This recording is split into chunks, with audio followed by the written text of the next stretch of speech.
नमस्कार फ्रेंड्स, मैं पूनम गुप्ता आप सबका स्वागत करती हूँ आपका अपने यूट्यूब चैनल पूनम के गीत संगीत में। फ्रेंड्स, बहुत ही प्यारा कलसा गोठाई पर का यह गीत है।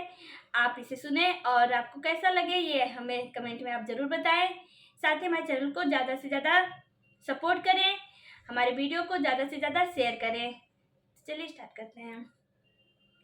गोठा गोठा ननद रानी कलेसा बीच मड़ौआ में, गोठा गोठा ननद रानी कलेसा बीच मड़ौआ में, जवन कहबू तवन देई देब बीच मड़ौआ में, जवन कहबू तवन देई देब बीच मड़ौआ में, कहबू त मोर नंदी हरवा देई देबे, कहबू त मोर नंदी हरवा देई देबे, दे देबे त सुनरा समेत बीच मड़ौआ में, दे देबे त सुनरा समेत बीच मड़ौआ में, गोठा गोठा ननद रानी कलेसा बीच मड़ौआ में, गोठा गोठा ननद रानी कलेसा बीच मड़ौआ में, कहबू त मोर नंदी गजरा दे देबे, कहबू त मोर नंदी गजरा दे